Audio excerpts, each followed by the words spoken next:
Subscribe to Dr. Saima Shahid's YouTube channel and hit the bell icon. Assalamu alaikum. Welcome back. This is me Ayusha Rana and you're watching Dr. Saima Shahid official YouTube channel. So इंशाल्लाह उम्मीद करते हैं आप सब खैर वाफियत से होंगे अल्लाह ताला के हुक्म से। सो जी प्रोग्राम का बाकायदा आगाज़ करते हैं। डॉक्टर साहिबा की तरफ चलेंगे। अच्छा जी, अभी तक जो हमारा मौजू चल रहा था वो था निज़ामी तालीम के मसाइल एंड उनका हल, और हम डिस्कस कर चुके थे कि बच्चे की सेल्फ़ रिस्पेक्ट को मजरूह ना किया जाए और सवाल करना वगैरह। अब इसके अलावा जो मज़ीद सजेशंस हैं, मज़ीद उस पर हम बात करेंगे। डॉक्टर साहिबा की तरफ बढ़ते हैं। अस्सलाम वालेकुम डॉक्टर साहिबा जी, तो क्या कहेंगी आप इस पर? बच्चों की तालीम में जो सबसे नागवार चीज़ है वो है इम्तिहान। चुनांचे इम्तिहान लेना बंद कर दीजिए। देखिए, अल्लाह ताला ने हर इंसान को अहसनी तकवीन यानी बेहतरीन तख्लीक बनाकर भेजा है। जब हम उसको उसकी शख्सियत के चंद चीज़ों की बिना पर ग्रेड्स में तकसीम करेंगे A, B, C, D, तो आप ये कितना जुल्म है। जबकि अल्लाह पाक ने बता दिया कि बरतरी का मेयार सिर्फ़ और सिर्फ तकवा है, अल्लाह से डरना। तो हम ये कॉन्सेप्ट पहले बुनियाद पर ही उसका ख़त्म कर रहे हैं। और एक पॉइंट और है कि शौक़ से सीखने की अहमियत को जानें। हम पढ़ाने का पे ज़ोर तो देते हैं और इस चीज़ को बहुत हाईलाइट करते कि कितना पढ़ा, लेकिन ये नहीं जानते, ना ये जानने की कोशिश करते हैं कि पढ़ते हुए उसे कैसा महसूस हुआ। उसने जो पढ़ा, जितना पढ़ा, क्या वो शौक़ से पढ़ा? और उसको उतना ही पढ़ना चाहिए, वही पढ़ना चाहिए जो वो शौक़ से पढ़ता हो।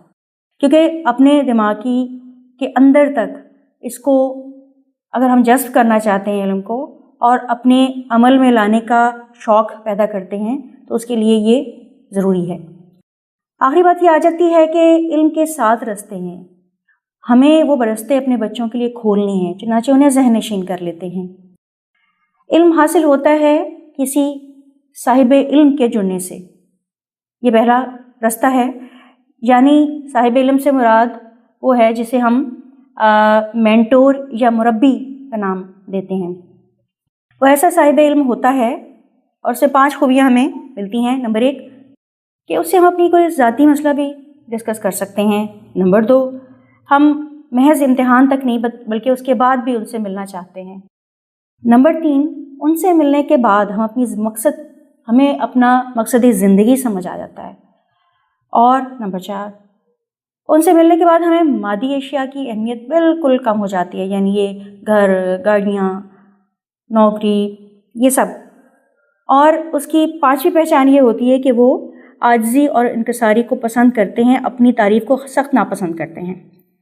ये असहाब दानिश और करैक्टर की बुलंदियों पर होते हैं।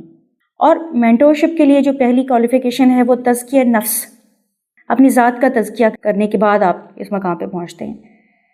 दूसरा पॉइंट, इल्म हासिल करने का एक रास्ता ये है कि हमें किताबों से जुड़ने की ज़रूरत है। ये चीज़ हमारे माशरे में बहुत कम हो चुकी है और हमें इसको दोबारा माशरे में वापस लाने की ज़रूरत है। किताबों में 2 चीज़ें अहम हैं किताबों से इल्म हासिल करने में। नंबर 1, ज़ुबान। हमें बच्चे को उसकी अपनी ज़ुबान में इल्म हासिल करने का मौका देना चाहिए, चाहे वो उर्दू है, पंजाबी है, पश्तो है। बच्चा जब भी अपनी ज़ुबान में कोई इल्म हासिल करता है तो उसके बाद उसके जहन में बहुत सारे तसव्वुरात, ख़यालात आते हैं और उन पे वो गौर व फ़िक्र करता है। उसके जहन में सवाल उभरते हैं और उनका वो बरमला जवाब मांगता है। लेकिन जब आप किसी अजनबी ज़ुबान में बात करेंगे तो उसका जहन का बहुत सारा पोर्शन तो उस ज़बान को समझने और एक खौफ में मुब्तला हो जाता है। उसके जहन में जो तफक्कुरात की इल्गार होनी थी वो नहीं हो पाती, वो तफक्कुरात की किल्लत का शिकार हो जाता है। और फिर जो सवालात उभरते हैं वो अपनी ज़ुबान से अदा करने में भी उसको मुश्किल पेश आती है, क्योंकि अजनबी ज़ुबान उसके लिए इतनी बेतकल्लुफ़ी से बोलना मुश्किल होता है। इस तरह हम बहुत सारा उसका सलाहियतों का हिस्सा तो सिर्फ उस एक अजनबी ज़ुबान के झिझक पे काबू पाने पे खर्च हो जाता है। دوسری چیز ہے مکالمہ. مکالمہ یعنی بات چیت کرنا. اس سے بہتر علم حاصل کرنے کا کیا طریقہ ہو سکتا ہے؟ ہم یہ سمجھتے ہیں کہ بچہ باتیں کر رہا ہے تو وقت ضائع ہو رہا ہے اور الجھن کا شکار ہوتے ہیں، لیکن ایسا نہیں ہے. یہی علم حاصل کرنے کا بہت بڑا طریقہ ہے. جیسے کہ ہم دیکھتے ہیں کلام پاک میں اللہ سبحانہ تعالیٰ نے ہمیں مکالمے کی صورت ہی مخاطب کر کے سمجھانے کی ضرورت پہ زور دیا ہے. خاص طور پہ سورہ فاتحہ سے اگر آپ ابتدا کرتے ہیں تو آپ دیکھتے ہیں کہ ہمیں اللہ سبحانہ تعالیٰ ایک چیز مکالمے کی صورت سمجھا رہے ہیں کہ ایسے کہیں، ایسے کہیں، ایسے مانگے اور ایسے پناہ مانگے. اسی طرح نبی پاک صلی اللہ علیہ وسلم جب اپنی صحابہ کو تعلیم دے رہے ہوتے تھے، اس میں بھی یہ ہوتا ہے کہ محفل میں کوئی بھی شخص آتا وہ سوال کرتا، نبی پاک صلی اللہ علیہ وسلم اس کے جواب عطا کرتے، اور بعض اوقات نبی پاک صلی اللہ علیہ وسلم خود سوال کرتے، مختلف صحابہ اس کا جو جواب دیتے، پھر اس میں جو تشنگی رہ جاتی نبی پاک صلی اللہ علیہ وسلم اپنی بات سے اس کو مکمل کرتے.